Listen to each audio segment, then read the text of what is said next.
Hore, saya tahu kenapa namanya Yesus.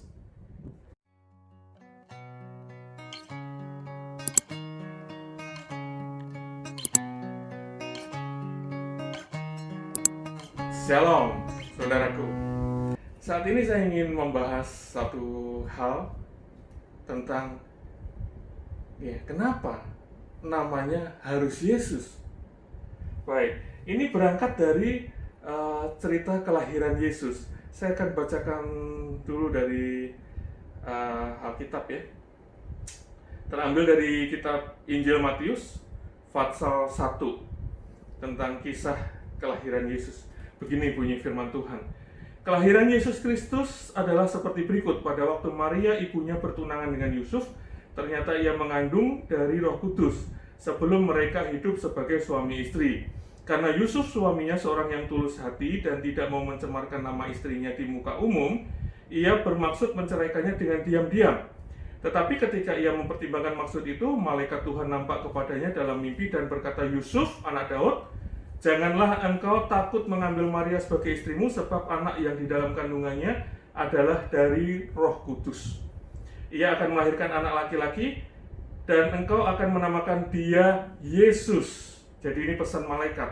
Karena dialah yang akan menyelamatkan umatnya dari dosa mereka. Hal itu terjadi supaya genaplah yang difirmankan Tuhan oleh Nabi, sesungguhnya anak darah itu akan mengandung dan melahirkan seorang anak laki-laki, dan mereka akan menamakan dia Immanuel, yang berarti Allah menyertai kita. Sesudah bangun dari tidurnya, Yusuf berbuat seperti yang diperintahkan malaikat Tuhan itu kepadanya. Ia mengambil Maria sebagai istrinya, tetapi tidak bersetubuh dengan dia sampai ia melahirkan anaknya laki-laki, dan Yusuf menamakan dia Yesus. Kenapa harus Yesus? Kalau saya jadi Yusuf, mungkin anak saya laki-laki yang pertama akan saya beri nama Daud, raja besar di Israel, ya kan? Atau mungkin nama lain. Kenapa harus Yesus? Nah, untuk membahas ini saya ingin flashback sedikit, mengingatkan satu kisah pertemuan Musa dengan Allah. Saudaraku ingat di kitab Keluaran, ya, kitab Taurat, Musa pernah ditemuin Allah, ya kan? Lantas Allah memperkenalkan dirinya. Singkat cerita saja, Allah memperkenalkan dirinya bernama Yahweh. Ya, dalam tulisan aslinya konsonannya saja YHWH. Ketika itu Musa dapat perintah untuk membawa bangsa Israel keluar dari tanah Mesir. Musa bertanya, kalau nanti bangsa Israel tidak percaya, terus bertanya, siapa yang mengutus kamu? Saya harus jawab apa? Siapakah engkau? Ya kan? Terus Allah jawab, akulah Yahweh Elohimu. Baik. Jadi Allah memperkenalkan dirinya kepada Musa. Musa menyampaikan kepada bangsa Israel dan tentunya kepada kita sekarang ya, bahwa nama Allah yang sesungguhnya adalah Yahweh.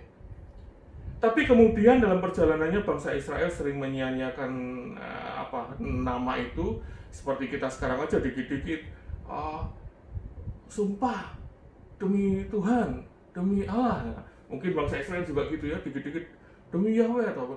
Sehingga kemudian turun 10 hukum Taurat, ingat kan?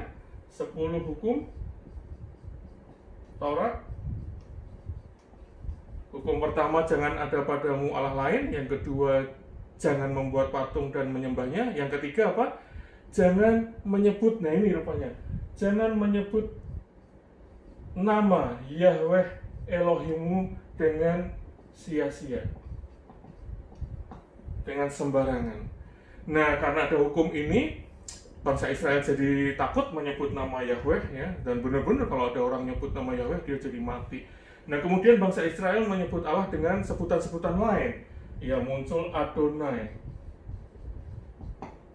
Lalu El yang umum ya. El bentuk jamaknya jadi Elohim. El atau dalam logat Aram jadi Eloi. Ingat ketika Yesus di kayu salib, Eloi, Eloi, lama sabachthani ya. Eloi. Lalu jadi Eloh.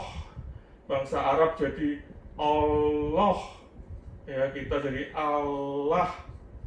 Nah, ini ya. Jadi ini sebutan-sebutan. Tapi kita harus tahu nama aslinya Yahweh, dan itu tidak pernah berubah sampai sekarang ya. Belum ada revisi. Ya, revisi atas hukum Taurat juga belum ada. Jadi nama Allah adalah Yahweh. Nah, kembali lagi ke peristiwa malaikat memberitahu Yusuf, engkau harus menamakan anak itu Yesus, itu yang tertulis di Alkitab dalam bahasa Ibrani. Yesus, Yesus aslinya ya, dalam bahasa Ibrani. Dalam bahasa Yunani. Dalam bahasa Yunani ya, Yesus. Nah, tetapi sesungguhnya malaikat tidak bicara dengan Yusuf dalam bahasa Yunani. Malaikat bicara dalam bahasa Aram. Jadi sebetulnya kata asli engkau harus memberi nama anak itu adalah Yahsua. Jadi teks aslinya atau percakapan asli malaikat kepada Yusuf, malaikat itu berkata, engkau harus memberi nama anak itu Yahsua. Ya, lantas jadi apa? Jehosua. Ya, terus jadi Yesus itu. Yesus itu. Terus kita jadi Yesus ya. Jadi aslinya Yahsua.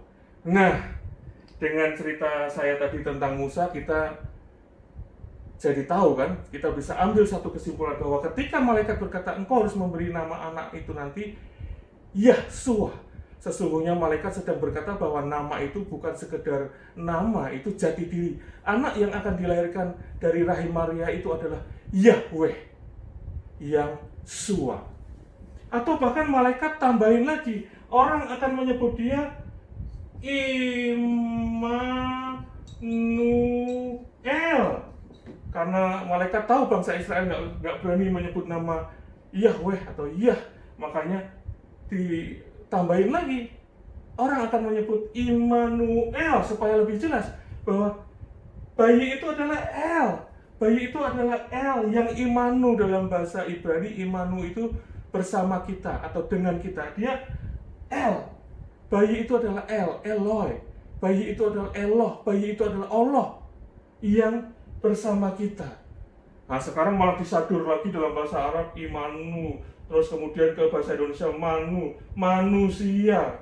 Jadi makin jelas lagi ya. Ini saya nggak pakai ilmu cocokologi ya, tapi ya nggak tahu, mungkin Allah yang mencocokkan itu ya. Sekarang dalam bahasa Indonesia dipakai jadi manusia, dari kata Imanu, manusia. Jadi lebih jelas lagi. Ketika malaikat berkata Immanuel, berarti bayi itu adalah El, Allah yang jadi Manu, yang jadi manusia. Jadi saudaraku, makin jelas kan kenapa namanya Yesus. Namanya adalah Yahsua. Dia itu Yah yang Sua.